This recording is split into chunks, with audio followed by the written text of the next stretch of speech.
యాక్చువల్గా సగుణ బ్రహ్మ ధ్యానం నిర్గుణ బ్రహ్మ ధ్యానాన్ని పற்றி ఆ భక్తర్లు ఎట్ట ఉంటారు అనే దాన్ని పற்றி తా చూసుకొచ్చి ఆ సగుణ బ్రహ్మ ధ్యానం చేసే వాళ్ళు నా నన్ను నా సగుణ బ్రహ్మం చేసేవాడు ఉయర్ந்தவன் నిర్గుణం చేసేవాడు నన్ను వచ్చి అడంజును అనే దాన్ని చెప్పినారు. అనే నిర్గుణ యోగాని పற்றி నిర్గుణ ఆ భక్తిని పற்றி ఆ భక్తర్లు వాళ్ళు ఎట్టా ఉంటారు, వాళ్ళ స్వరూపం ఏమి అనే దాన్ని పற்றி కానీ 3, 4, 5 శ్లోకం అది కష్టం అనే దాన్ని చెప్పి 6, 7, 8లో ఆ విరాట్ స్వరూపం విశ్వరూప భక్తిని పற்றி చెప్పినారు.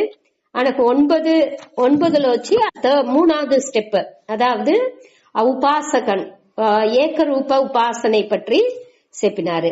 అనగా 10వదిలో వచ్చి కర్మయోగం. ఆ కర్మయోగం అనేది హైయెస్ట్ లెవెల్, மேக்சிமம் மேலான ఆ நிலைని కర్మయోగాల మేలాన నిలై. అది ఏం నిలై, అది ఏం చేస్తారు, అన్ని செயల్ని దేవుడి కోసం అర్పణం చేసేది నిష్కామ కర్మంగా ధర్మ అనుష్ఠానంతో చేసేది. అనగా 11వ శ్లోకాలో ఆ ప్రసాద బుద్ధితో అన్నిని ఏతుకునేది. కర్మ ఫలాన్ని అన్నినేని ప్రసాద బుద్ధిగా అదాவது ఈశ్వర ప్రసాదంగా ఏతుకునేది. ఇది వచ్చి కొంచెం గురు పురాణం అంతా సకామంగా ఉంటున్నాను ఆ ఫలాన్ని వచ్చి తురందేది అనేది వచ్చి ఫలాన్ని తురందేదే ముఖ్యం. మాండు వచ్చి ఆశపడి చేసినాలు వాడు వచ్చి బలాన్ని తురందిత బలాన్ని ఏం వచ్చినాலும் దాన్ని పట్టి బాధర్ చేయకుండా అది దేవుడి కోసం అటాన్ని సెంచు చేసిన అంటే వాండు వచ్చి వాండుని కొంచెం గాని ఈ దిల్లో జాయిన్ అవును అనేట్లా ఆటోమేటిక్ గా వాండుని ఈ మంచి దీని వచ్చి అడంచును. ఇది వచ్చి లో స్టేజ్ గా ఉంటున్నాను. ఇది వచ్చి యథాత్మవాన్ ఉంది. యథాత్మవాన్ అంటే యతః ఆత్మవాన్ ముయర్చి చేసి మనసుని తన వశపడుతి అనే అర్థం. అక్కడ అట్ట చేసేవాండు ఈ కండిపా వాండుని ఈ స్టేజ్ ని అడంచును. వాండు వచ్చి వద్దు అనాత్మగా ఉంటున్నాను మెటీరియలిస్టిక్ భోగ వస్తువులని వాడు విరుంబి దాని అడంజాలని ఎంచుతే కూడా కర్మ ఫలాన్ని వాడు ఎట్టా ఉడిచిన అంటే దాన్ని త్యాగం చేసేప్పుడు వాండుని ఆటోమేటిక్ గా కొంచెం గాని పక్వాన్ని అడంచును అనే దాన్ని ఇక్కడ చెప్పినారు. ఇప్పుడు 12వ శ్లోకాలో ఇది వచ్చి కర్మ ఫల త్యాగానుடைய స్తుతిని పற்றி చెప్పే శ్లోకం. అదాவது మన నహి నిందా న్యాయం ఒకటి చూసామేక. నహి నిందా న్యాయం అంటే ఏమి, ఒక దీని వచ్చి కొరైగా చెప్పేది దాని నింద చేసి దాని ఇది తప్పు అటనిసి ఇది ఇంత తప్పు ఇదే కరెక్ట్ అటనిసి ఒకటిని పుగழ்ந்து చెప్పేప్పుడు ఇంకోటిని అన్ని ఇగழ்ந்து చెప్పేది అది నహి నిందా న్యాయం శత్రు. ఇక్కడ వచ్చి కర్మ ఫల త్యాగాన్ని పుగழ்ந்து చెప్పారు. అది దేనికోసం అట్ట పుగழ்ந்து చెప్పారంటే మనకు ఒక గిల్టీనెస్, ఒక అయ్యో మన నుంచి ఇది ఇంత చేసిందో లేదే అనిసింత మన ఎంచేమేక ఆ ఎన్నం పోవల అనే దానికోసం ఈ శ్లోకాన్ని చెప్పారు. ఇది వచ్చి అర్థవాద శ్లోకం అట అంటారు. అర్థవాదం అంటే ఆవాళ్ళకు ఒకటిని పుగழ்ந்து చెప్పేది వచ్చి కొదవని ఇగழ்ந்து చెప్పేదానికోసం, కొదవని ఇగழ்ந்து చెప్పేది వచ్చి ఒకటిని పుగழ்ந்து చెప్పేదానికోసమే తవిర ఇది వచ్చి ఉண்மைగా దాని ఇగழ்ந்தేది లేదు. దాని ఆవాళ్ళకు వాండుకు ఒక ఎంకరేజ్మెంట్ కు ఆ సాధకునికి ఒక ఉత్సాహం ఉంటే దానికోసం దీని వచ్చి చెప్పేదే తవిర ఉண்மைగా అది వచ్చి దాని ఇగழ்ந்தేది అనేది లేదు అనే దాన్ని మన పురించుకోలే. ఇక్కడ వచ్చి ఈ మొదటి స్టేజ్ లో ఉండే వాళ్ళకి ఉత్సాహపడితే దానికి దీని ఆ కర్మ ఫల త్యాగనే వద్దే ఎక్కువ అనేట్టుగా ఈ 12వ శ్లోకాల చెప్పారు. దాని సుత అది చేతనేని ఆ మేలాను శాంతిని వాళ్ళు అడంజితారు. ఎట్లా అడంజితారు అంటే ఆ పక్వం పడిపడిగా ఆ స్టేజెస్ పోయేప్పుడు ఆటోమేటిక్ గా వాళ్ళు అడంజితారు అనేదే. వాళ్ళకి ఒక అదాదు అయ్యో మన నుంచి ఇది కూడా చేసిందో లేదే, ఇది కూడా మన కష్టపడేమే అనే ఆ ఫీలింగ్ వచ్చి రాకూడదు అనే దానికోసం దీని సెపరేట్ గా స్వామి చెప్పారు. చూతాడి శ్రేయో హి జ్ఞానమభ్యాసాత్ జ్ఞానాద్యానం విశేష్యతే ధ్యానాత్ కర్మఫల త్యాగః త్యాగాత్ శాంతిమనంతరం.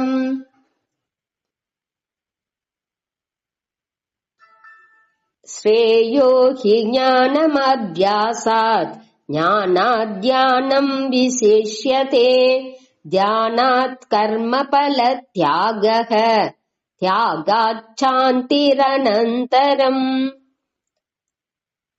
శ్రేయః హి జ్ఞానం అభ్యాసాత్ జ్ఞానాత్ ధ్యానం విశిష్యతే ధ్యానాత్ కర్మ ఫల త్యాగః త్యాగాత్ శాంతిః అనంతరం. అதாவது దీనిలో వచ్చి కొంచెం కొంచెం గాని మొదట 5 స్టేజెస్ చెప్పినారుగా, 5 స్టేజెస్ మొదట చెప్పారు. నిర్గుణ భక్తి, அதாவது అక్షర యోగ, అక్షర బ్రహ్మ ఉపాసனை. அடுத்து விஸ்வரூப பக்தி, அதாவது விஸ்வரூப உபாசన అనగా ఏకరూప ఉపాసన అనగా కర్మయోగాల్లో హైయెస్ట్ అన్నిని అర్పణం చేసే ఆ తన్మై, అதாவது నిష్కామంగా చేసేది. அடுத்து 5th స్టేజ్ వచ్చి సకామంగా కూడా దీని చేతనాలు దాని వచ్చి కర్మ ఫలాన్ని దేవుడుடைய ప్రసాదంగా ఇచ్చుకోలే అనేది వచ్చి 5వ స్టేజ్ గా మనం చూసాము. ఈ 5 స్టేజెస్ చేసేవాడు వాడు ఇది ఒక్కటినే చేసింది వెళ్ళకపోతే జస్ట్ వాడు కర్మ ఫల త్యాగాన్ని చేతనేని దీని అన్నిని అడంజిరాచు అనేదాన్ని ఈ 12వ శ్లోకం మూలంగా చెప్పారు. சுதாடி ஸ்ரேயக, ஸ்ரேயக అంటే మేలానது, ఉయర్ந்தது, నన్மை பயப்பது అనేదాన్ని ఎత్తుకోవచ్చు. శ్రేయக హి ఉన్మయిల్ శ్రేయக అనేది ఏమింటే జ్ఞానం అభ్యాసాత్. అభ్యాసాత్ అంటే పயிற்சி, పயிற்சிని విడ జ్ఞానం వచ్చి మేలానது.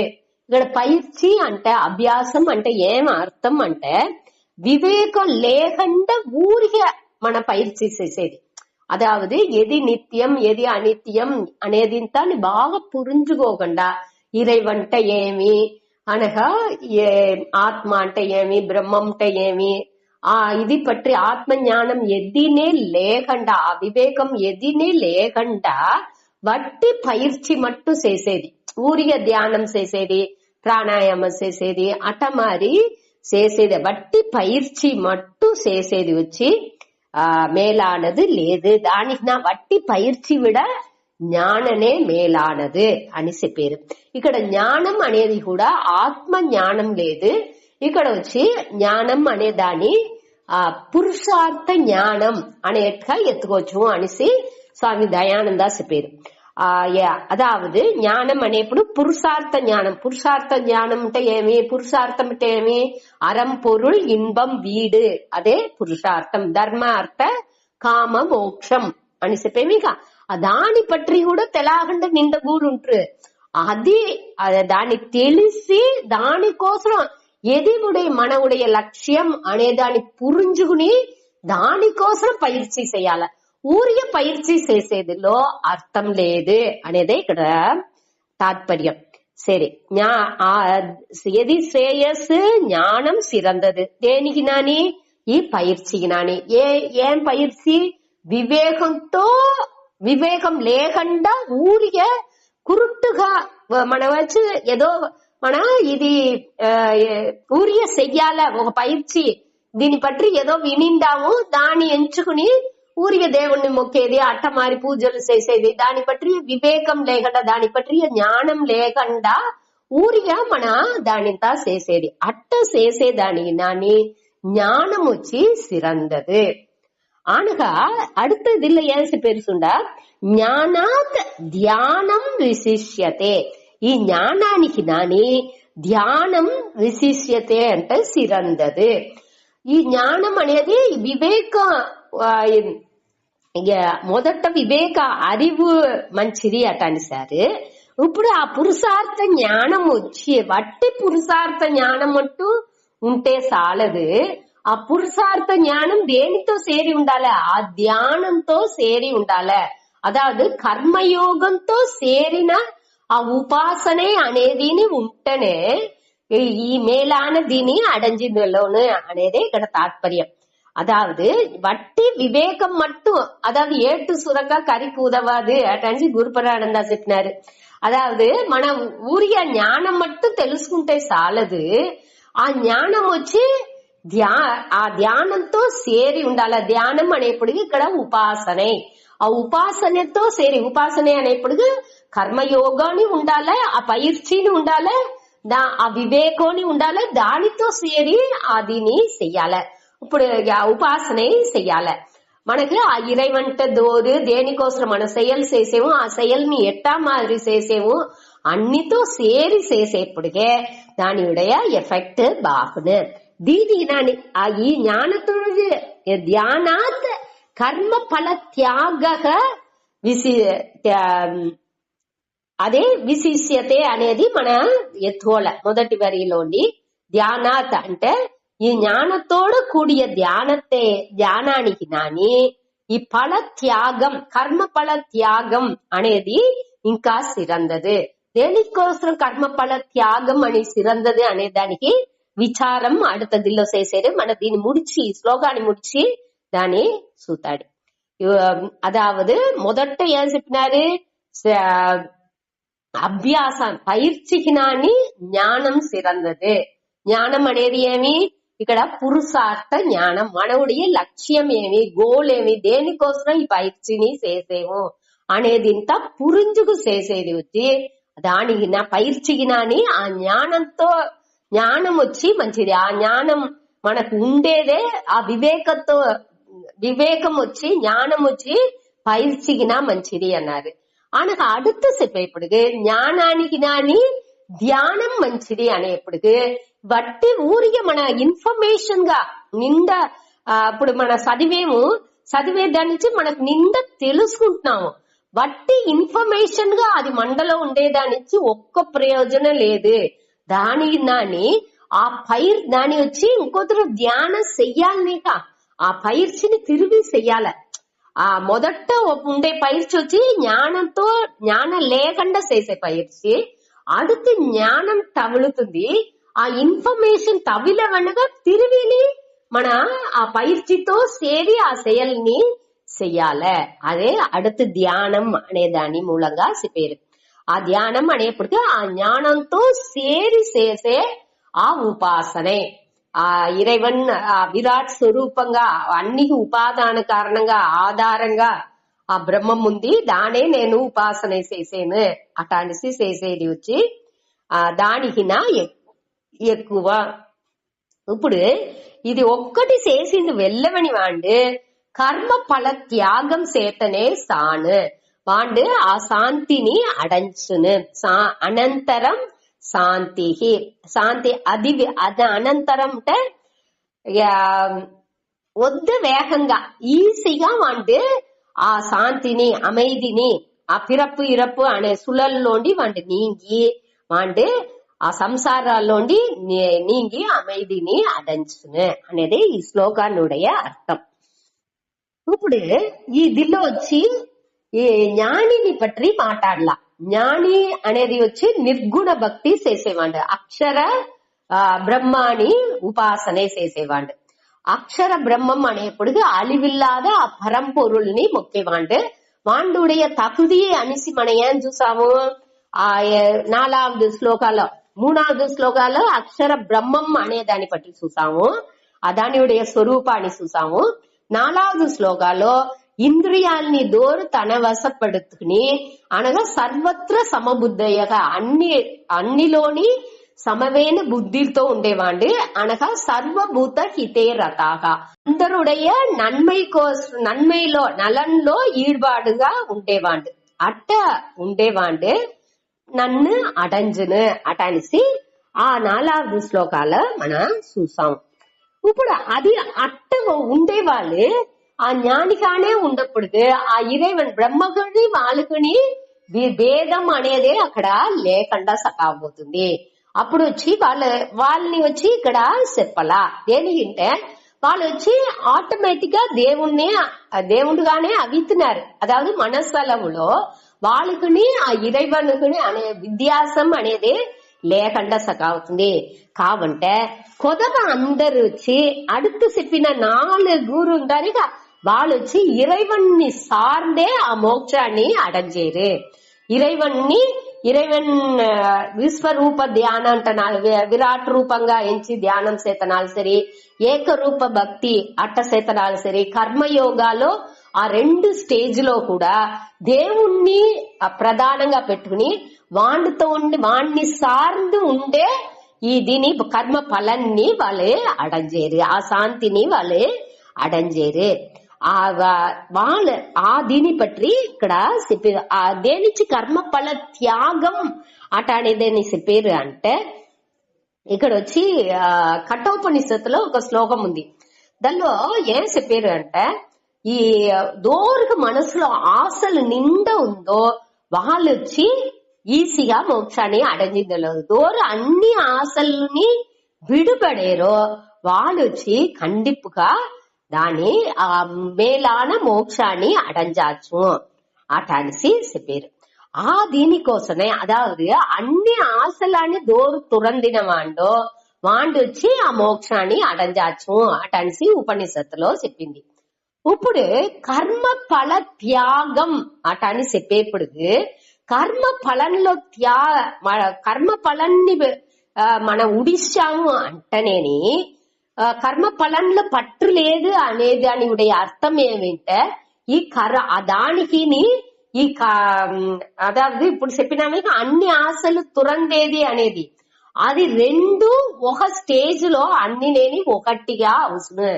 అది ఎట్టా ఇప్పుడు వచ్చి మన యోచించుండా ఇప్పుడు కర్మ ఫలంలో మనకు పట్టు లేదు అంటే ఇప్పుడు నేను ఒక సెయల్ చేసేను దానిలో వచ్చి నాకు ఈ బలనే రావలే అటనిసి ఆశ పెట్టుకుంటాను అంటే అదే మన ఆశై అనేది ఒక సెయల్ చేసేప్పుడు ఈ బలం నాకు కండిపా రావలే అటనిసి ఎంచుకు మన చేసేది.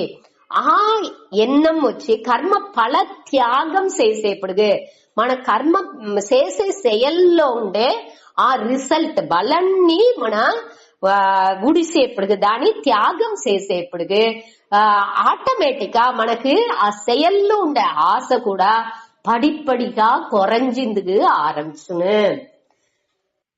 ఇప్పుడు నేను కొంచెం గాని ఇప్పుడు నేను ఒక సేల్ చేతా ఉండాను చిన్న ఒక ఏజ్ దీని పట్టి పురించుకుని కొంచెం గాని ఈ జ్ఞానాన్ని వినుంటా ఉండాను. అప్పుడు సెయల్ని చేతా ఉండాను. అప్పుడు సెయల్ చేసేప్పుడు నాకు ఇంకా సెయల్లో ఉండే సెయల్ చేసి నేను ఒక విరుపపడియే కామాత్ కర్మక ఒక విరుపం ఉన్నప్పుడే సెయలే చేసేము. ఆ విరుపతోని మన సెయల్ చేసేప్పుడు మొదట అట్టనే చేతా ఉంటాము. అట్ట చేతా ఉన్నప్పుడు నాకు దీన్ని చదివేప్పుడు నాకు ఏమవుతుంది కర్మ ఫల త్యాగం చెయ్యాలే అటనిసి నాకు నా గురుమార్లు చెప్పించారు. అట్ట చెప్పించేప్పుడు మనకి ఏం తోచుతుంది సరే ఇది మంచిది అడితే దేవుడికి ప్రసాదంగా ఈ కర్మ ఫలాన్ని మన ఎంచుకుంటాడు. ఏం వచ్చినాలు దాన్ని దేవుడి ఎడయ ప్రసాదంగా ఏత్తుకుంటాడు అటనిసి ఆ ఏత్తుకునే మనపక్వం రాంగా మనం ఏమించదు. ఇప్పుడు ఒకటి చేసేము దాని బలాన్ని వచ్చి ఒకటి ఇది బాగా నడాలి అటనిసి ఒక బిజినెస్ ఒక ఏదో ఒకటి చేసేను కాబట్టి దానిలో లాస్ వచ్చేప్పుడు ఏమించాను దేవుడి ప్రసాదంగా దాన్ని ఏత్తుకుంటున్నా అట అక్సెప్ట్ చేసేప్పుడు ఆటోమేటిక్ గా కొంచెం దినాలు అవ్వంగా ఆ పడిపడిగా మన పక్వం ఏమవును అంటే కొంచెంగా సెయల్లో ఉండే ఆశ వచ్చి కొరంజిందుకు ఆరంభించును. ఇది మన வாழ்க்கையில మన బాగా చూడచ్చు. మొదట వచ్చి చిన్న వయసులో మనం వచ్చి వద్దే ఆశపడి అన్ని ఈ సెయల్లో ఇది కావాల కండిపా అటనిసి చేతుము అది నడావతే వర్తపడుతాము అన్ని నడుచును. ఆనా కొంచెం దినాలు అవంగా ఏం చేస్తాము సరే ఇదే మనకు విధించింది ఇదే విధి దేవుడు ఇచ్చింది ఇదే నేను ఇంతే అనేసి మన ఎంచంగా మన మనసు పక్వం అవంగ ఆటోమేటిక్ గా కొంచెం గాని మనకి ఆ செயல்ல ఉండే ఆశ కూడా குறைஞ்சிందిగా ஆரம்பிச்சுன்னு మనకు మన ఇప్పుడు మనకు అందరుగానే ఓరளவு వయసాగిన వాళ్ళే దాని నుంచి దీనింత మనం పురించుకుంది వెళ్ళవను అదావదు మనకు செயல்ல ఉండే ఆశ కూడా குறைஞ்சிందని మన ఫీల్ చేసిందుకు వెళ్ళవను అందరినేని కండిపుగా దాన్ని ఫీల్ చేసింది వెళ్ళవను అంటే ఓరளவுக்கு బిడలు బెద్దసారు అన్నిని మన ఒక స్టేజ్ దాకా వద్దే ఆశతో చేసింటు దానిలో బలం రాలేదు కరెక్టా ఇది ఇవ్వలేదు అనేప్పుడు కొంచెం అని ఇది వచ్చి మన విధి లేకపోతే జోసింది సిప్సాండ్ ఏదో ఒక వழிలో దాన్ని అక్సెప్ట్ చేసిందిగా ఆరంభించా ఉంటే ఆటోమేటిక్ అనేది కొంచెంగా செயல்లో ఉండే ఆ ఆశలు కొంచెంగా కమ్మి అవేది మన చూడచ్చు దానే ఇక్కడ చెప్పారు దాని నుంచే ఏం చెప్పారంటే కొంచెంగా ఆశలు కర్మ ఫలాల్లో ఉండే ఆ పట్టు దాని ఉడంగా ఆటోమేటిక్ గా செயல்ல ఉండే ఆశని குறைஞ்சிందుకు ஆரம்பிச்சுன்னு అట్ట செயல்ல ఉండే ఆశ குறைஞ்சగా కండిపుగా మనకు ఈ మోక్షం అనేది మనకు సిద్ధించిన అన్ని ఆశలు మనని ఉడిసి సకాయిందిట మన ఆ మోక్షాన్ని ఆ మరణమిలా పెరునిలైని మన కండిపుగా అడంజితుము అనేదే ఇక్కడ ఇండైరెక్టా చెప్పారు డైరెక్టా చెప్పలా దాని ఇండైరెక్టా చెప్పారు దానించే ఇక్కడ వచ్చి ఈ కర్మ ఫల త్యాగాన్ని మనకు చెప్పారు ఇది వచ్చి డైరెక్టా మొదటనే చెప్పలా ఇది తొడకానేని ఫస్ట్ ఏని కర్మ ఫల త్యాగం చెయ్యి అటని చెప్పలా పైర్చి చేసేము అనగా ఆ పురుషార్థ జ్ఞానం ఏది లక్ష్యం అనే దాన్ని పురించుకుంటున్నాము అనగా దానితో సేరి మన దేవుణ్ణిని మొక్కేము అట్ట మొక్కంగా కొంచెం గాని మనసు పక్వం అవంగా నువ్వు ఇప్పుడు కర్మ ఫల త్యాగాన్ని చేసేందుకు ఆరంభించే అదావదు ఏ విధమైన ఎన్నం లేఖన అదావదు దీని పట్టియ ఒక వ్యవస్థనేని ఒక ஞானனே లేని వాండుగు అదావదు ఈ దేవుణ్ణి పట్రియో అనగా ఆత్మ జ్ఞానాన్ని పట్టి ఏని పట్టిని ఒక విధమైన ఇది లేని వాండుగు ఇది ఇట్ట మారి నువ్వు కొంచెం పడిపడిగా నువ్వు రా అట్ట వచ్చేప్పుడు ఈ ఫల త్యాగం కర్మ ఫల త్యాగం అనే స్టేజ్ కు నువ్వు వచ్చావుంటే నువ్వు గ్రూవ్ లో పడిసావు అర్థం గ్రూవ్ అంటే ఇప్పుడు వేరే పాదలు ఉంది మెయిన్ రోడ్ కు వచ్చాంటే హైవేస్ కు వచ్చాంటే ఆటోమేటిక్ గా వాడు ఆ దోవలో వాటికి పోతా ఉండాల్సిందే చిన్న సందులు ఉండేప్పటికే ఏ దిల్లు పోవలా ఇట్ట పోవాలనా అట్ట పోవాలనా అనేసింతా వద్దే యోచించాలి అదేది హైవేస్ కు వచ్చాంటే ఆటోమేటిక్ గా అదేని మెయిన్ రోడేని మనని అది మన పోయి రీచ్ అవి రాజు దాని ఉండే ఇదే ఈ కర్మ ఫల త్యాగం అనేది ఈ కర్మ ఫల త్యాగాన్ని మన దాన్ని రీచ్ చేస్తామంటే ఎట్టనాని మన శ్రమ ఒక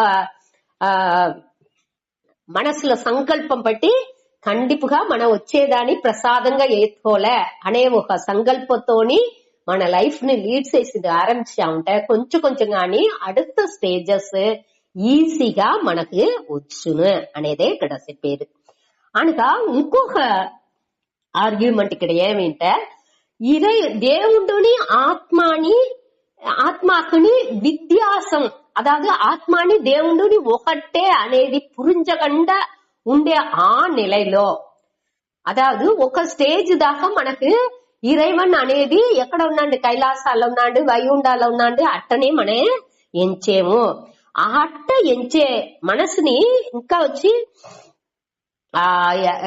అన్నిలోని దేవుడే ఉన్నాడు అనే ఆ ఎన్నము ఇంకా దానితో పురించని వాండు అట్ట ఉండేవాండుకు ఈ విశ్వరూప ధ్యానం అనేది వచ్చి దానే యోగం అట అనేసి చెప్పారు మన మొదటనే సాంఖ్యం యోగం అట అనేసి దాని ముందర చూసిండాము ఆ యోగం అంటే ఏమింటే అన్ని ఆ విశ్వరూపంగా దేవుణ్ణి మనసులో ఎంచేది అదాదు మన మోట ఇష్ట దేవత పూజని చేసేది దాని మూలంగా అన్ని అన్ని విశ్వరూపంగా దేవుణ్ణి ఎంచేది.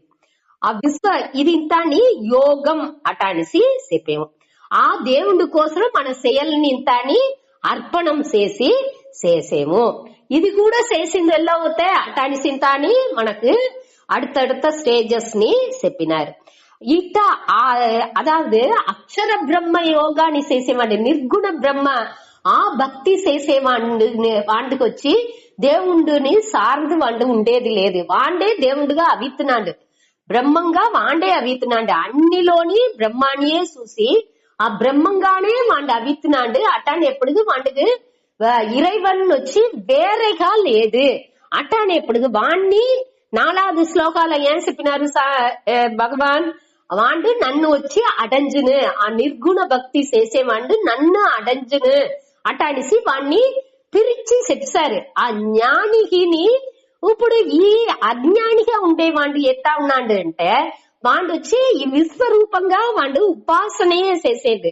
అట్ట ఉండేవాడిని నే సముద్ధర్త అనేరు, నే తూకి ఉడుతును, వాణ్ణి பாதுகாத்துன்னு கடைத்தேற்றுன்னு అటానిసింతా చెప్పారు. அடுத்த 2 గురుకు విద్యాసం ఉంది అనేదాన్ని మనం పురించుకోలే. అదావదు ఇక్కడ వచ్చి ఆత్మాని ఇరైవన్ని ఒకటే అటాని ఎంచేవాడు, ఆ నిర్గుణ భక్తి చేసేవాడు. ఈ 2 వేరే వేరే ఎంచి మొక్కేండేక ఆ మొక్కేవాడు ఉపాసనగా వాడు చేసేండే తవర దాని ముழுமைగా వాడు ఉణర్ந்தలా. ఇంకా అట్ట ఉణర్ందని వాండొచ్చి వాణ్ణి వాడొచ్చి దేవుణ్ణి సార్ందే ఉన్నాడు. ఆ సార్ந்து ఉండేవాడొచ్చి సార్ந்து ఉండేవాణ్ణి దేవుడు వచ్చి తూకి ఉడిసిండు వెళ్ళవును. ఈ నిర్గుణ భక్తి ఉండేవాడు వాండే ఆటోమేటిక్ గా దేవుణ్ణి అడంచును. ఆ దేవుడుగానే వాడు ఉన్నాడు. దాని నుంచి దాని ఆ అడైదల్ అనేది దాన్ని వాడు ఉణర్ందుకు తల్లోనే ఉండుకును. ఈ విద్యాసోని మనకు పురించాల. అదావదు ఇంకొతరేని ఈ పాయింట్ ని చెప్పే, ఆ దేవుడుకుని ఆ ఆన్మాకుని విద్యాసం అనేది లేదు అటని ఎంచి ఉండేవాడు. ఆ జ్ఞాని ఆ ఆత్మ జ్ఞానాన్ని పురించినవాడు అట్ట ఉండేవాడు వచ్చి ఆ ఇరైవన్గానే వాడు అవుసును. వాడికి వచ్చి ఆ భేదం అనేది ఏ స్టేజ్ లోని ఉండదు. దాని నుంచి వాడిని ఏం చెప్పినారు 4வது శ్లోకాల వాడు నన్ను అడంజేండు, నన్ను అడంజేండు అనే దానికి పూరా అరిందు కొల్కిరాన్ ఉణర్కిరాన్ అనే అర్థోని ఉంది. దాని నుంచి వాడు నన్నే అడంజేండు అనేది నన్నే వచ్చి అడంజితున్నాడు. వాడు ఈజీగా వాడు దేనికంటే వాడికి ఏ విధ భేదం తెలాలా, వాడు ఈజీగా ఆ అలై అనేది సముద్రం, అలై సముద్రం రెండుకు ఉண்மை వచ్చి ఆ నీలే అనేదని వాడు క్లియర్ గా పురించుకున్నవాడు. దాని నుంచి వాడికి ఆ విద్యాసం అనేది ఇది అలై, ఇది వచ్చి సముద్రం, ఇది దేవుడు, ఇది జీవన్ ఈశ్వరన్ అనే భేదంతా వాడికి ఒకటినే దొరుకుదు. అన్నినే సచిత ఆనంద రూపంగా వాడికి తెలుతుంది. ఏ విధ వేற்றுமைని వాడికి తెలాలా. అట్ట ఉండేవాడు ఈ ఈశ్వరుణ్ణి సార్ந்து వాడు ఉండలా. వాడు వచ్చి ఇటమారి ఉండే ஞானி దేనినేది సార్ந்து ఉన్నండు, ఇంకొకరికి పనిందు పోవల అటాని అవశ్యంతా వాడికి లేదు. అదాவது సంతోషాని కోసం ఇప్పుడు నా ఉடைய సంతోషాని కోసం ఇంకోరిని సార్ந்து ఉండాల అనే అవశ్యం దొరకదు. ఆ ஞானிకి నా సంతోషాని కోసరనో పాదుగాపు కోసరనో లేకపోతే మెయిన్ గా ఆ 3 చెప్పుతారు. ఆనందం, ఆ సంతోషం అనగా సెక్యూరిటీ, హ్యాపీనెస్, ఇంకొకటి వచ్చి ఆరోగ్యం. ఆ ఏ దీనికి వాడు వచ్చి ఇంకొకరిని సార్ந்து ఉండేది లేదు. పాదుగాపు కోసరనో లేకపోతే ఏ ఆనందాని కోసమో ఇంకోరిని వాడు సార్ந்து ఉండాల్సిన అవశ్యమే లేదు జ్ఞానికి. దేనికంటే వాడుடைய ఎన్నం ఎట్టా ఉండుంటే యోగక్షేమం వహామ్యగం ఉండేదానిచ్చి దేనినేని వాడు సార్ந்து ఉండాల్సిన అవశ్యం లేదు. ఇది ఉంటున్నాலும் వాడు అట్ట పనించి వాడు ఉండేందంటే అదే అది మురణ్బాడు. వాడుடைய ஞானின்னு వాడిని చెప్పిందుకు వెళ్ళవదు వాండు వచ్చి అలివట్రదని ఆ మారుబాడు లేకుండా ఉండే ఆ బ్రహ్మాని ఉపాసన చేసేదాని నుంచి వాండుకి వచ్చి ఆ ములు పూర్ణత్వాల ఉండేదాని నుంచి వాండు దేనిని డిపెండ్ చేయాల్సిన అవసరం లేదు. వాండుடைய ఆ పూర్ణత్వాలోనే వాండు ఉంటా బయట నడిచేది అన్ని నేని ఆ వ్యవహారాలు ఏదో చేంజెస్ ఉండాల్సినే తవర ఇంకొకరుடைய பார்வையிலோ ఆ வித்தியாசால తెలిసినే தவிர వాండుடைய నిలైలో ఆ జ్ఞాని తన్నుடைய నిలైలో అంటే వాడికి ఒక భేదం లేదు. వాండుடைய మనసలవులో వాడు పూర్ణంగా ఉన్నాడు. అటానేప్పుడు ఇక్కడ వచ్చి ఏ విధమైన వాడి దేనిని పట్టిని యోచించాల్సింది లేదు. ఏ విషయాన్ని పట్టిని వద్ద బాధర్ చెయ్యండి. వాడికి ఒక్క ఇదిని దొరకదు. పూర్ణత్వాలని తెలచి ఉన్న మన దాని నిండ మాట చూసిండాము స్థిత ప్రజ్ఞ లక్షణాలు. ఇంకా అడుత 13வது శ్లోకాలోండి ఇంకా అడుత పరాభక్త లక్షణం అటానిసి ఇంకా భగవాన్ చెప్పబోయారు. దానిలో పూరానేని దీని పట్టియే చెప్పబోయారు. దానికే ఈ డిస్కషన్ అనేది దేనికోసం వాళ్ళు వచ్చి అట్ట ఉండారు అనే దాని పట్టి దానికోసమే ఈ విలకం చెప్పిండారు. అర్జునుని నుంచి అది ఉండింది వెళ్ళదు. అర్జునుని అడిగేండే తవర వాండుకి వచ్చి వాండుకి ఏం ప్రిఫర్ చేసేది వాండుடைய నన్మైని కருதி నువ్వు వచ్చి కర్మ ఫల త్యాగం చేతేస్తాను కావంటే ఈ ஞானியுடைய స్వరూపం ఎట్టా ఉన్నా అనే దాని పట్టి அடுத்து చెప్పబోయారు. ఆ పరాభక్త లక్షణంగా వాండు ఆ భక్తిలో ఆ మేలాన అక్షర బ్రహ్మాణి భక్తి చేసే వాళ్ళుடைய మెంటాలిటీ వాళ్ళుடைய మనస్సు ఎట్టా ఉన్నా బయట ఫిజికలా చెప్పలా. బయట వచ్చి మన మారియే తింటారు, మన మారియే ఉంటారు, మన మారియే పోతా ఉంటారు, మన మారియే అన్ని పనులు చేతురు. అట్టాదిలంతా వ్యత్యాసం జాస్తి చూసింది వెళ్ళవదు. వాళ్ళు గృహస్థర్లానే ఉండొచ్చు, వాళ్ళు వానప్రస్థర్ కానీ ఉండొచ్చు, బ్రహ్మచర్య ఉండొచ్చు, దోరుగా ఎట్టా ఏ స్టేజ్ లో కానీ వాళ్ళు ఉండొచ్చు. కావంటే వాళ్ళు మనస్సలవులో ఆ జ్ఞానిలుగా ఉంటే ఆ జ్ఞానాన్ని తెలుసుకుని ఉండే వాళ్ళుగా ఉండేరుంటే వాళ్ళు వచ్చి ఈ దీని పట్టియ బాధరని ఒక్క ఇదిని వాళ్ళకు ఉండదు. దేనిని సార్ந்து వాళ్ళు ఉండరు. దీన్ని మన ఏర్కడవే నిండ తావులో చూసిండాము. అన్ని అధ్యాయాల్లోని మన చూసిండాము. ఆ శ్లోకాలంతా మీరు ఎత్తండి చెప్పచ్చు. కాబట్టి అర్జునుని పొరతలవు అర్జునన్ వచ్చి వాండుடைய నన్మైని ఉద్దేశించి వాండికి ఏం చెప్పినారు, నువ్వు నీ స్టేజ్ లో కర్మఫల త్యాగం మట్టు చేతేసాను, నువ్వు ఆ శాంతిని నువ్వు ఇంకా అడంజుతువు, ఇంకా ఆ దీని పట్టి నేను చెప్పపోయాను దాన్ని నువ్వు వినుకో అటనిసి దానిని సేరి చెప్పింది ఆరంభించారు. దాని వచ్చి అర్జునుని అడగల వాంటి అడిగని దాని వాడు తెలుసుకునే దానికోసం ఈ బెనిఫిట్ నువ్వు వచ్చి ఈ కర్మ ఫల త్యాగం చేతనేని కొంచెం కొంచెంగా నీ మనసు పక్వం అయ్యేప్పటికి నువ్వు ఇటువంటి స్టేజ్ ఆ ஞானியுடைய స్టేజ్ ని చెప్పి ఆ పరాభక్తనుடைய నిలయని నువ్వుని అడంజాచు. ఆ పరాభక్త నిలయ ఏమి అనేదాన్ని ఇంకా அடுத்து 13வது శ్లోకాలోండి చెప్పొచ్చారు. ఇప్పుడు నేను ఇవాళ దాకా చెప్పిన దాన్ని లైట్ గా ఇంకోతర ఒక మాట చెప్పాను. అదావదు ఈ జ్ఞానాన్ని అడంచని వాళ్ళు ఆ మనిషిలు వచ్చి దేనికోసం వాళ్ళకి వచ్చి ఈ செயலுடைய బలాన్ని తురందాల అనేది మొదటనే చెప్పకుండా కడేష్ట చెప్పారు. అంటే ఆ పயிற்சிలు చేసి ఓరளவு ఆ దీని పట్టియ ఆ ఏమి మన లక్ష్యం అనే దాని పట్టియ జ్ఞానం రాగానే ఆ జ్ఞానంతో సేరి ఆ ఉపాసనని సేరే చేసేప్పుడు వాళ్ళు కొంచెం కొంచెం గాని ఈ దిల్లో మనసు పక్వం ఆ పక్వం అవే స్టేజ్ లో ఆ కర్మయోగం వాళ్ళు చేసేప్పుడు ఆ కర్మ ఫల త్యాగంతో వాళ్ళు చేసినారు. అంటే వాళ్ళు వచ్చి ఆ ములు ఆశల్ని వాళ్ళు అதாவது செயల్లో ఉండే విషయ సుఖాన్ని వాళ్ళకి కొంచెం కొంచెంగాని నీంగుసిన వాళ్ళ మనసులో ఈ కర్మ ఫల త్యాగం అనేది వచ్చి కామ అన్ని సర్వ కామానికి నీ ఆ కర్మ సర్వకామం అనేప్పుడు అన్ని ఆశలోని అన్ని విషయాల్ని ఉடைய ఆశలోని ఆ దల్లో ఉండే పట్టుని కొంచెం కొంచెంగా నీంగిందుగా ఆరంభించిన అదే ఇక్కడ వాళ్ళు చెప్పింది వచ్చేది. ఈ కర్మ ఫల త్యాగం అనేది వచ్చి సర్వకర్మ సర్వకామ సర్వ విషయాలు సర్వభోగాలు ఉండే ఆశలుని కొంచెం కొంచెంగాని నీంగుసును.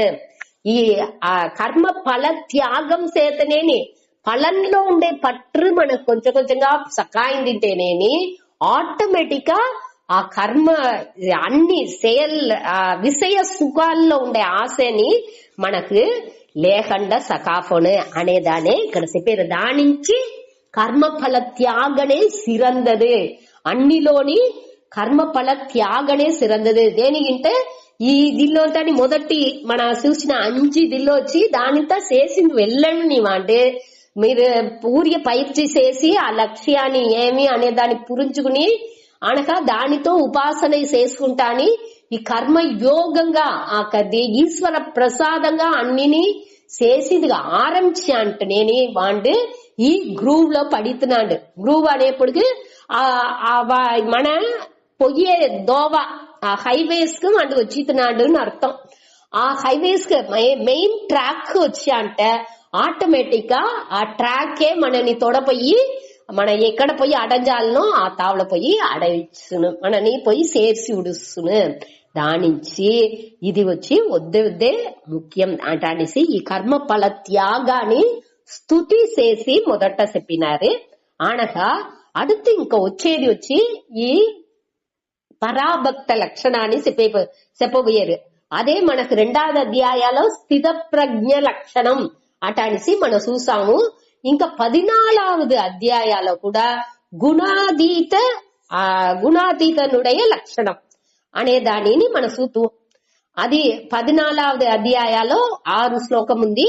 ఇక్కడ 12వ అధ్యాయాలోని మనకు ఇక్కడ వచ్చి పరాభక్త లక్షణం అటనేసి ఈ 13వ శ్లోకాలోండి 18వ శ్లోకం దాకా 19, 20 వచ్చి దాని కన్క్లూషన్ గా వచ్చును.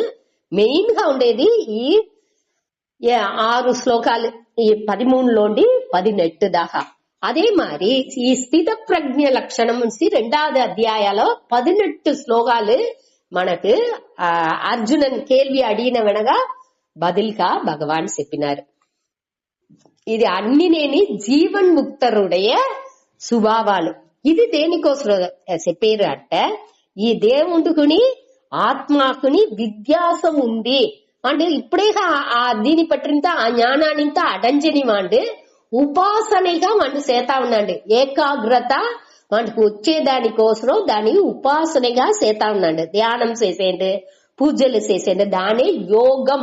మన ఒరుముగపాడు కోసం ఆ యోగాలని తని వాడు చేసేండు. అట్ట చేసే వాడికి అట్ట చేసింది కూడా వెళ్ళవని వాడు ఏమవును అనేదాన్ని వాడు ఏం చేయాలి అనేదాన్ని ఆ 11వ శ్లోకాల 12వ శ్లోకాల చెప్పారు. వాడికి వచ్చి ఏమి ఈ కర్మ ఫల త్యాగనే మంచిది అనేదాన్ని చెప్పారు. దానికి ముందాతి నిర్గుణ భక్తి చేసే వాడికి ఏం చెప్పినారు, వాడు వచ్చి దేవుణ్ణి ఈ భేదాలు ఒకటి లేకుండా అన్ని ఒకటే అటనిసి తెలిసిన వాండే కండిపుగా నన్ను వచ్చి అడంచును.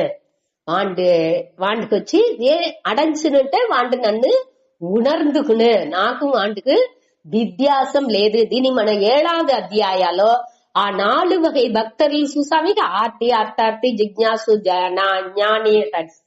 దల్లో మన ఆ జ్ఞాని వచ్చి నాకు వాడికి ఒక్క విద్యాసం లేదు, నేనే ஞானி అనేదా అదే నా ఉடைய కర్త. ஞானியே మేలానవన్ వాండుకు నాకుని ఏ విధ వ్యత్యాసం లేదు అనేదాన్ని 7వ అధ్యాయం 16, 17 ఆ శ్లోకాలలో మన చూసాము.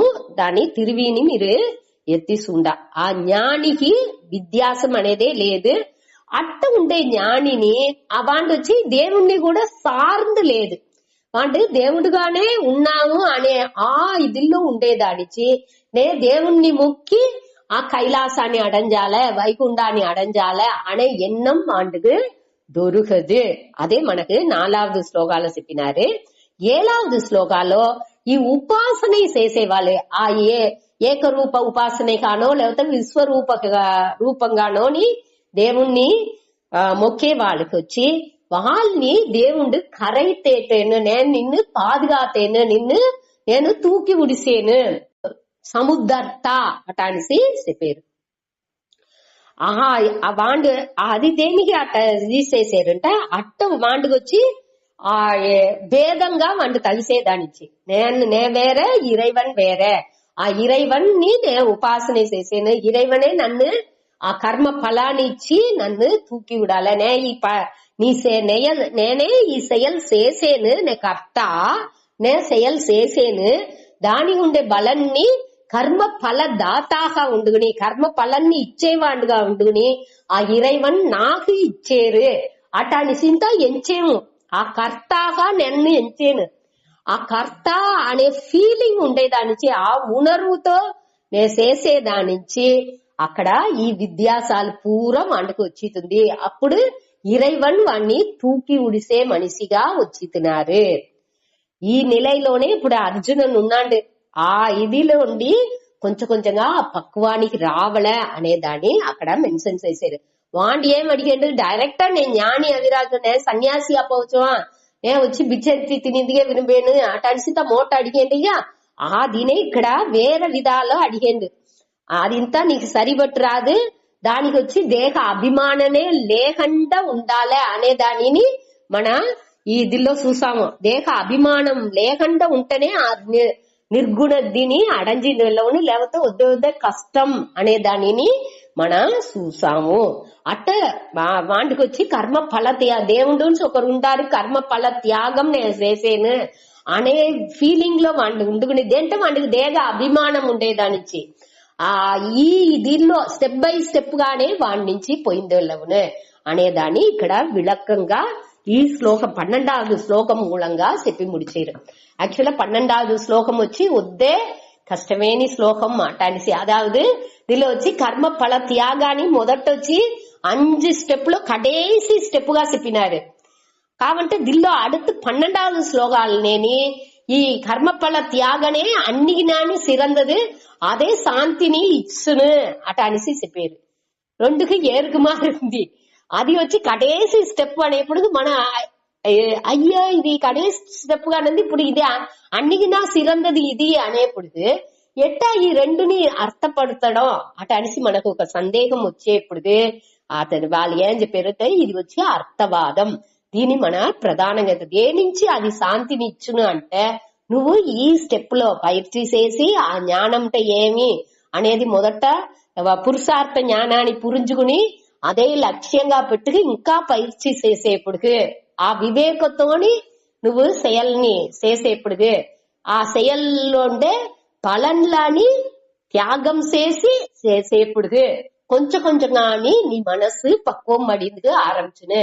ఆ పక్వం అవంగా నువ్వు ఒక్కొక్క స్టేజ్ లోని ఆ శాంతిని అనుభవించచ్చు. కర్మ ఫల త్యాగం చేసి ఈశ్వర ప్రసాదంగా ఎంచుతనేని మనసుకు ఒక அமைதி దొరుకును.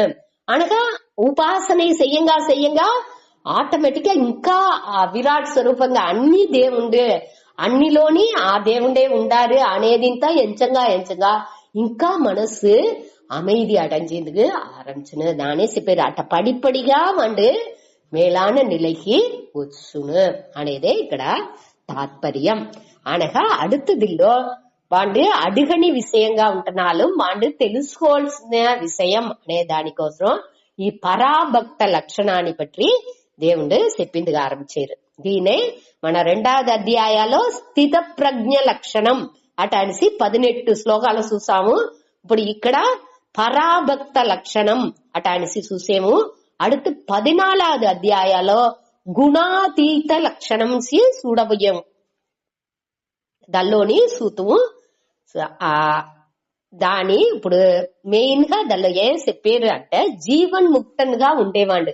అదాదు ఉసురుతో ఉండప్పుడుగేని సచ్చిన వెనకలేదు, ఉసురుతో ఉండప్పుడుగేని ఈ మేలాన ఆనందాన్ని మన నుంచి అనుభవించింది వెళ్ళవను. ఆ ఎట్టామాది గుణాలు ఉంటే మన దీని అనుభవించి వెళ్ళవును అనేదాన్ని ఇక్కడ మనకు చెప్పారు.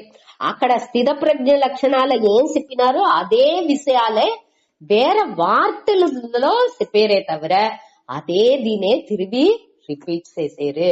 కొంచెం వార్తలు మట్టుం ఆ శ్లోకాలు ఉடைய వాళ్ళ శ్లోకాలు ఉండే వార్తలే వ్యత్యాసపడుతుందే తవిర తాత్పర్యం వచ్చి రెండు ఒకటే. అక్కడ వచ్చి ఆత్మలోనే ఆత్మగానే తనని ఎంచేవాండి ఎట్టా ఉండు అని చెప్పినారు. ఇక్కడ ఆ భక్తిలో ఉండేవాండి ఎట్టా ఉన్ను, ఆ పరాభక్తంగా ఉండేవాండి ఎట్టా ఉన్ను అనేదాన్ని ఇక్కడ చెప్పారు. అనగా దీనిలో ఇంకొకటి మన 2-3 విచారాలు ఉంది, దాన్ని చూసి అనగా మెయిన్ టాపిక్ పోతా శ్లోకానికి పోతా. దీనిలో వచ్చి దోరు జీవన్ ముక్తన్ ఈ దీన్ని తెలుసుకునే దానికి ఈ గుణాలని పట్టింత మనం తెలుసుకునే దానికి ఏం పర్పస్, ఏం దేనికోసం, ఏం కారణాని కోసం ఈ దీనింత మనం తెలుసుకోలే అనేసి అడిగే ఇప్పుడు దీని పట్టి తెలివైన ఒక క్లారిటీ, ఒక அறிவு మనకు కావలే. ఒక్కొక్కరు ఏం చెప్పారు, ஞானி అంటే ఒక్కరితో మాట్లాడరు, గుహైలో పోయి కూండు ఉంటరు, వాళ్ళకి సిద్ధిలంతా వచ్చును, అట్ట ఉండే వాళ్ళే జ్ఞానిలే. అందరు సాధారణంగా ఉండేది లేదు, అసాధారణంగా ఏదో ఒక బాగా వాళ్ళు వచ్చి మౌనంగా ఒక్కరితో మాట్లాడకుండా ఇట్ట చేసుకుంచుతనే అన్ని నడిపించేట్టుగా అటంతా అని వద్ద ఇదిగా ఉండే వాళ్ళే జ్ఞానిలే అటానిసింత ఒక తప్పాన అభిప్రాయాలు ఉంది. అది జ్ఞానిలే, వాళ్ళు జ్ఞానిలు లేదు లేదు. ఆ సిద్ధిలు వచ్చి అవాంతర బలనే. మెయిన్ గా ఈ గుణాలు ఉండే వాళ్ళే మెయిన్ గా ఆ జ్ఞాని అనేవాళ్ళే అనేదాన్ని మనకు తెలివిగా పురింజుకుందు కోసం ఏ ఏ గుణాలు ఉంటే వాళ్ళు జ్ఞాని అనేదాన్ని తెలివిగా తెలుసుకుందు కోసం దీని చెప్పారు. అనగా రెండవది పాయింట్ వచ్చి ఈ నిலைని అడంజేదానికి, అదావదు ఇప్పుడు ఈ నిலைని పట్టి మన తెలివిగా మనం తెలుసుకున్నా ఉంటే మనకేని ఒక ఎట్టా బ్యాటరీని రీఛార్జ్ చేసి మనం ఇది చేసుకుంటున్నామో అదే మరి మన మనస్సుని రీఛార్జ్ చేసిందుకు మన నుంచి వెళ్ళవును. వస్తుంది ఈ గుణాలంతా మనకు వచ్చింది, ఈ గుణాలను మన ఈ స్టేజ్ లో ఉండాము అనేది అనేసి మనని రీఛార్జ్ చేసుకోవచ్చు. ఇట్టంతా వచ్చింది అంటే మన ఆ మోక్షాన్ని అడంజింది వెళ్ళవును అనే మనకి ఒక ఉత్సాహాన్ని ఎత్తుకొచ్చుకుంది వెళ్ళవును. అది ఒకటి. அடுத்து மூணாவது వచ్చి ఈ ముక్తర్ జీవన్ ముక్తర్లా ఉండే వాళ్ళుடைய లక్షణం వచ్చి ఈ సాధకంగా ఉండే వాళ్ళకి ఒక కరువిగా దీని మన చూసి ఈ ఇట్ట మారి వాళ్ళు ఇప్పుడు ఉదాహరణానికి దానిలో అద్వేష్ట సర్వభూతానం ఏ ఒక ఉయిరుతోని వెరుపు అనేది ఉండకూడదు అట అనేసి మన దానిలో చదవబోయేము. అట చదివేప్పుడు సరే ఈ గుణాలు ఉండాలా, దాని మన సాధనగా ఎత్తుకోలే. సాధనగా ఇప్పుడు మన ఉంటే మన వచ్చి సాధగర్లు దీనింత చేసి ఆ నిலைని అడంజపోయేవాళ్ళు, ముముక్షుగా జిజ్ఞాసుగా ఉండేవాళ్ళు. అట్ట ఉండప్పుడు మన వచ్చి ఏం చేస్తాము, ఆ మోక్ష లక్షణాలు ఉండే ఆ ముక్తరులుగా ఉండే వాళ్ళుடைய గుణాలని మనం తెలుసుకునేప్పుడు ఓ ఈ గుణాన్ని మనం ప్రాక్టీస్ చెయ్యాల, మన కఠిన పైర్చి చేసి ఆ నిலைకి మన రావలే, ఇట అంతా మనం ఉండాల అనేదాన్ని మన పురించుకోవచ్చు. దానికి ఈ దీంతాని విளக்கంగా చెప్పారు. అనగా మన ఏ అలవు మున్నేరి వచ్చిండాము అనే దానిని మన ఆ స్కేల్ ఎంత అలవు మనం వచ్చిండాము అనే దాని దీని బట్టి మనని మన జడ్జ్ చేసుకోవచ్చు. ఇదే దీనిలో ఉండే బెనిఫిట్. అதாவது ఏ కారణానికి ఈ జీవన్ ముక్త దీని మన తెలుసుకోలే. ఇట జీవన్ ముక్తనుగా ఉండేవాళ్ళు ఎట్టా వాళ్ళ గుణాలు ఉన్ను అనేదాన్ని తెలుసుకునేది 4 కారణం చెప్పినారు. ఒకటి వచ్చి మనకు ఆ తెలివాన அறிவு, వాళ్ళని పట్టి తెలివిగా తప్పుగా నింద విషయాలు మన వేరే పుస్తకాలు దీని వేరే వాళ్ళు చెప్పే దాన్ని విని తప్పుగా పురించి పెట్టుకున్నాము. దానింతా లేకుండా చేసుకుంది తెలివాన அறிவு వచ్చేదానికి. అనగా రెండవది వచ్చి ఆ రీఛార్జ్ చేసుకుంది, మన మనసుని మననేని రీఛార్జ్ చేసుకుంది. అదావదు ఈ నిలైని మన అడంజాల అటానిసి మన పురుంజుకుని ఆ ఉత్సాహంతో తిరిగి మన రీఛార్జ్ చేసుకుని మన ఆ ఉత్సాహంతో దానికోసం పైర్చి చేసేది. ఏం పైర్చి చెయ్యాలా అనేది కూడా వాళ్ళ లక్షణాన్ని మన చదివేప్పుడు దాని సాధనంగా ఎత్తుకుని మన దాన్ని పైర్చి చెయ్యాలి. అనగా ఎంతలో మున్నేరి ఉండాము అనే దానిని ఈ శ్లోకాలని పెట్టి మన తెలుసుకోవచ్చు. దీనిలో వచ్చి ఇంకొకటి హెచ్చరిక కాషన్ ఇచ్చారు. ఏం కాషన్ ఇచ్చినారంటే ఇది వచ్చి ఈ గుణాలని పెట్టి ఇంకోరిని జడ్జ్ చేసింది లేదు, మనని జడ్జ్ చేసుకుంది. ఇంకొకరు నువ్వు జ్ఞానియా లేదా, నాకు ఇప్పుడు ఇది ఇంత తెలిసిపోయింది, జీవన్ ముక్తన్ కూడా లక్షణాలు ఏమీ తెలిసిపోయింది, దాని నుంచి నువ్వు ఇక్కడ రా, నువ్వు జ్ఞానియా లేదా అని నేను చెప్పే అటాడిసి ఇంకొకరిని జడ్జ్ చేసింది లేదు. నువ్వు ఇట్టంతా ఉన్నావు, దాని నుంచి నువ్వు జ్ఞాని లేదు అటాని చెప్పేదానికి లేదు. దాని మొదట ఫస్ట్ పాయింట్ గా మన ఎత్తుకోలే. మనతో ఏం కురై ఉంది అనే దాన్ని చూసుకోలే తవర ఇంకొకరితో ఏం కురై ఉంది అని చూసేందుకు ఈ గుణాలని మన ఉపయోగించకూడదు అనే దాన్ని స్ట్రాంగ్ గా అన్ని స్వాములనే చెప్పినారు. అనగా ఇంకొక పాయింట్ ఏమిటంటే దీన్ని చూసిన తోట మనకి గిల్టీనెస్ రాకూడదు. అయ్యో ఇంత ఇదిగా వాళ్ళు చెప్పిండారే, మనకి ఈ గుణాలు ఒక్కటి కూడా లేదే అటాని సింతాని వర్తపడ ఒక గిల్టీనెస్ మనకు రావాల్సిన అవసరం లేదు. ఆ గిల్టీనెస్ కండిపా రాకూడదు.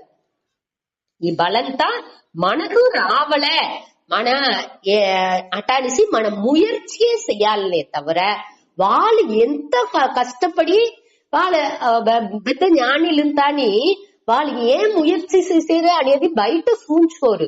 ఎంత అలవు ప్రాక్టీస్ చేసేరే, ఇంకొకరు నిద్ర వస్తా ఉన్నప్పటికీ వాళ్ళ ప్రాక్టీస్ అంతా ముడిచితారు.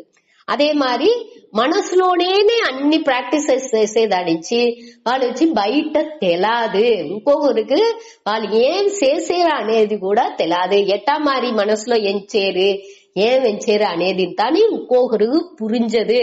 అట్టాని ఎప్పుడుగా అట్ట రహస్యంగా వాళ్ళు దవం చేసేదానించి వాళ్ళకి ఆర్డర్ కు పూరా మనసులోనే చేసి ముడిచేదానించి బయట తెలాదు. అంత కఠిన ఉళప్పు చేసి వాళ్ళు ఆ స్టేజ్ ని అడించారు. మనం ఏం చేయము, ఇది ఒకటి చదివిగానే మనకు అన్ని వచ్చి రావాలి, ఓరளவுకు దాన్ని ప్రాక్టీస్ చేసి ఉడనే మనకు వచ్చి రావాలని ఎంచేము. అది ఎంచాల్సిన అయ్యో ఇన్ని దినాలు మనం ప్రాక్టీస్ చేస్తాము, ఇంకా దీన్ని మూర్చి చూసిన అలవు కూడా మనకు తగుది రాలేదే అటాన్సి మన ఫీల్ చేయాల్సిన అవశ్యమే లేదు అనేదాన్ని మన తెలుసుకోలే. మన ఈ గుణాలని పెట్టుకుని ఏం చెయ్యాలి, రీఛార్జ్ మనం ఇంకా కొంచెం ఉత్సాహనే మనకు రావాలనే తవర మనకు దానిలో ఒక గిల్టీనెస్ రావాల్సిన అవసరం లేదు. ఇది వచ్చి వద్దే ముఖ్యం. మన వర్తపడాల్సింది లేదు. కొంచెం కొంచెంగాని ఆ గ్రూవ్ ఆ పక్వం అనేది కొంచెం కొంచెంగానే వచ్చును. పువ్వు మలర్ందేట్గా కాయ కణింజేట్గా ఆ ఇయర్కైగా ఉండే స్వభావాలు వచ్చి టక్కుని మారదు.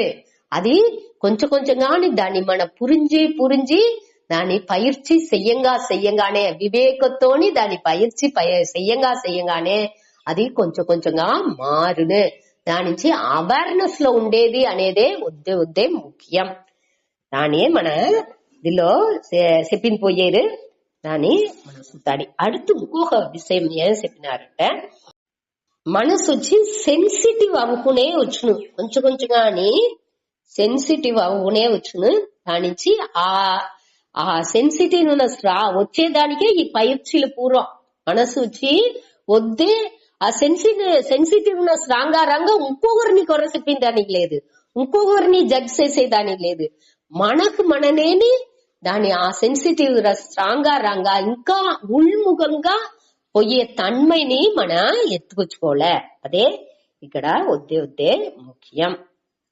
సరే, ఇప్పుడు వచ్చి దీనికోసమే మన ఈ జీవన్ముక్తనుடைய గుణాల్ని మన ఇంకా చూడపోయాము. 13వ శ్లోకం చూతాడి. అద్వేష్టా సర్వభూతానాం మైత్రః కరుణ ఏవ చ నిర్మమో నిరహంకారః సమదుఃఖ సుఖః క్షమీ అద్వేష్టా సర్వభూతానాం మైత్రః కరుణ ఏవ చ నిర్మమో నిరహంకారః సమదుఃఖ సుఖః క్షమీ. ఇక్కడ క్ష వచ్చేదానికి ఆ విసర్గాన్ని మనం చెప్పాలి. సుఖః క్షమీ అటాని చెప్పాలి. அதே மாதிரி மைத்ர அடுத்து வச்சு விசர்கானி அடுத்து கா వచ్చేదానిచే మైత్ర కరుణ ఏవచ అటాని చెప్పాలి. అద్వేష్టా సర్వభూతానాం మైత్రః కరుణ ఏవచ నిర్మమః నిరహంకారః సమదుఃఖ సుఖః క్షమీ.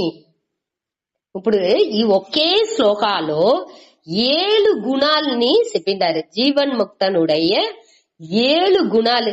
మొదటిది వచ్చి అద్వేష్ట సర్వభూతానాం అనగా సర్వభూతానాం మైత్రః సర్వభూతానాం కరుణః. ఇది 3 ఫస్ట్ లైన్ లో 3 వచ్చింది. 4வது నిర్మమః మమకారం లేకుండా ఉండేది. 5வது అహంకారః అనగా సమదుఃఖ సుఖః సుఖ దుఃఖాలు సమంగా ఉండేది. క్షమి క్షమి అంటే అందరిని మన్నించే స్వభావం పొరుమైగా ఉండేది. తిదిక్ష అనే చూసామేగా అది ఇది ఉండేది. ఇట 7 గుణాలని పట్టి చెప్పారు. ఒక్కొక్క గుణం గాని ఒక్కొక్క స్వామిని ఏకపట్ట విளக்கச்சிண்டாரு. నిదానంగా సుత అద్వేష్ట సర్వభూతానాం. సర్వభూతానం అంటే అన్ని జీవరాశులతోని అన్నిలోని సర్వభూతానాం అద్వేష్ట. ద్వేషం అంటే వెరుపు. అద్వేష్ట అంటే వెరుపు లేకుండా ఏ ఉసురుతోని వెరుపు అనేది సూంచకుండా ఉండే తన్మై. వెరుపు అనేది దేనికోసం వచ్చును? దూరం మనకు కష్టం ఇచ్చారు వాళ్ళపైగా మనకు వెరుపు వచ్చును. దూరం హింస చేసారు లేకపోతే ఏదో కష్టాలు ఇచ్చారు మన ఏమో చేసేమో దానికి తడంగలా ఉండారంటే వాళ్ళ పైగా మనకి వెరుపు వచ్చును. అనక ఎక్కడ విరుపు ఉందో అక్కడ వెరుపు వచ్చింది ఛాన్సెస్ ఉంది. మన బిడల పైగా మన వద్దే విరుపం పెట్టేమో ఆ రాగం ఉండే తావులో ద్వేషం వచ్చింది వాய்ப்புలు ఉంది. ఎట్టా ద్వేషం వచ్చిన మన చెప్పేది బిడలు వినబోతే ఆ వాళ్ళ బిడల పైగా ఆ ద్వేషం అనేది వస్తుంది. దానిచే కోపం అనేది ఇంత వస్తుంది. విరుపు ఉండే తావులో వెరుపు వచ్చిందుకు ఛాన్సెస్ ఉంది. அடுத்து వచ్చి 3வது వచ్చి భేదంగా ఎంచేపుడుకు మన నుడిసి వేరేగా ఇంకోరిని ఎంచేపుడుకు అప్పుడుని మనకు వచ్చి వెరుపు అనేది రావచ్చు. అన్యత్వ బుద్ధి అదాவது వేరేగా ఎంచేది నేనే ఇది అటానే. ఇప్పుడు వచ్చి దానికి ఉదాహరణ ఏం చెప్పిండారంటే ఇప్పుడు పళ్ళు వచ్చి నాలుకని కరిస్తుంది. అప్పుడు ఈ పళ్ళు పైగా నాలుగ వెరుపు వచ్చునా? కండిపా రాదు. వేలు ఏదో తెలాకుండా వేలు కన్నులో కుట్టుకుంటున్నాము కన్నుకి వేలు పైగా వెరుపు వచ్చునా అంటే రాదు. దేనికి రాదు అంటే రెండు ఒకటిగా మనం ఎంచేము. ఈ ఒళ్ళు ములుసుని ఒకే ఇదిగా మన ఎంచేము. అట్ట ఎంచేదాని నుంచి మనకు ఈ వెరుపు అనేది వచ్చింది ఛాన్స్ లేదు. టైం అవింది. దాని నుంచి మన ఈ వెరుపు ఇంకా నిండా డీటెయిల్స్ ఉంది. నిదానంగా మన அடுத்த క్లాస్ లో చూద్దాం. హరి ఓం.